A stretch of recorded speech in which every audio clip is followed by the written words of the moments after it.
Japan is a string of islands located in Far East Asia. Japan consists of 4 main islands, but there are thousands of smaller islands within the country. Japan has a parliamentary government with a prime minister and the 3 branches of government, similar to the US. But it also has an emperor. This is the current emperor of Japan.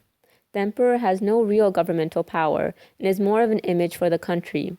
He will perform the ceremonial rituals as needed. Japan's population is about 127 million people, but there is very little ethnic diversity in the country. Only about 2% of Japanese residents are foreign-born. Moving on, Japan is most well known for its interesting and unique pop culture. One of the first things a person might think when talking about Japan is the word cute, or in Japanese, kawaii.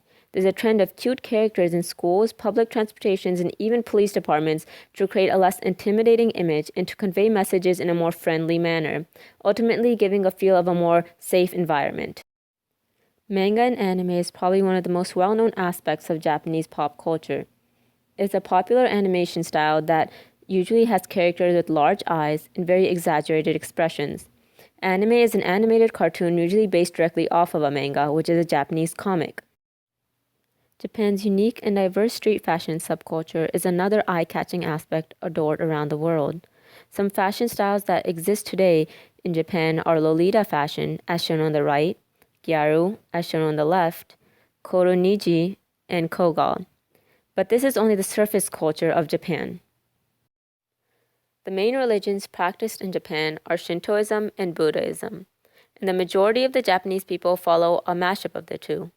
Shintoism focuses on the spirituality of this world and this life, whereas in Buddhism focuses on the soul and afterlife.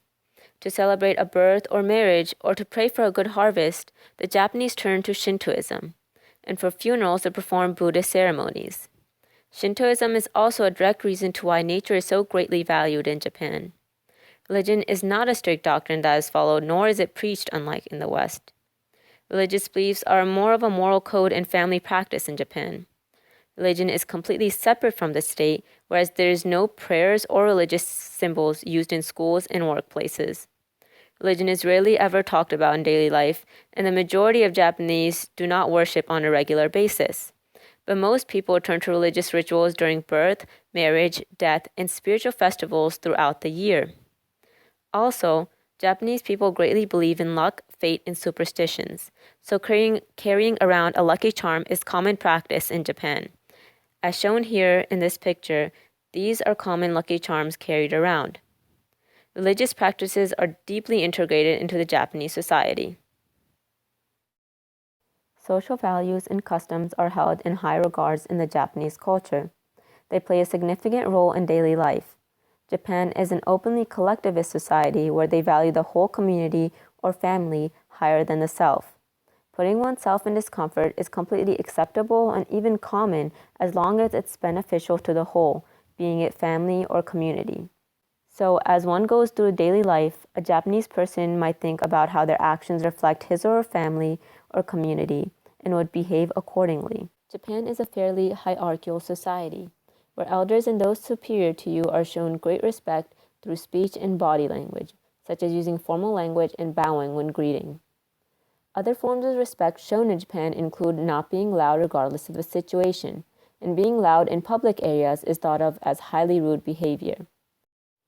Another important aspect of Japanese culture is their strong consciousness of in-group versus outside the group boundaries. So at schools, families, communities, and even companies, there's a clear distinction between who is a member of the group and who is not. There's a very clear sense of division. So ultimately, getting close to someone outside your circle takes some time in Japan. Continuing on, the Japanese school system is divided fairly similar to that of the US, where elementary is from 1st to 6th grade, middle school is from 7th to 9th, and high school is from 10th to 12th. Elementary and middle school are mandatory, but 98% of students continue on to high school. Most high schools in Japan require entrance exams. A typical school day starts around 8:30 a.m. and lasts until 3 p.m., but most students take part in after-school activities such as sports or clubs, and many schools even require students to take after-school activities. Then most students go to cram school or English lessons in the evening to get extra tutoring. In Japan, students are divided into homerooms where they remain throughout the school day and teachers switch out each period. Students are assigned classroom chores where they are responsible to clean the classroom or do simple tasks asked by the teacher, such as collecting a test at the end of the period. Uniforms are common in most schools across Japan. Also, students eat in the classroom because most Japanese schools do not have cafeterias. The Japanese writing system has 3 different character sets called kanji, consisting of several thousands of Chinese characters, hiragana and katakana, which are 2 syllabaries of 46 characters each, together called kana. Japanese text can be written in 2 ways. One way is in horizontal rows from top to bottom of the page, similar to English, or in traditional Japanese style, which is in vertical columns from right to left. Both writing systems are used today in Japan. Grammatically, the Japanese language is fairly simple, and speaking the language is also considered relatively easy since Japanese has fewer sounds in comparison to many other languages. An aspect different from English is how a message is conveyed using different forms of speech in relation to who you're speaking to. The example here shows how to say "this is a book" in 4 different ways. The first informal way is used with family, friends, and children. The second polite way is used with those that are your age but are unfamiliar, so a new classmate or colleague. The third formal way is used with a teacher or someone older but still familiar. And the last polite formal speech is used with someone older or in higher position but unfamiliar to you. With this information, I hope as educators we can better accommodate and understand a student that has recently moved from Japan. For example, understanding that a student might be more reserved than others because it's common practice to keep distance with new people, or that the Japanese written language is very different from the English alphabet.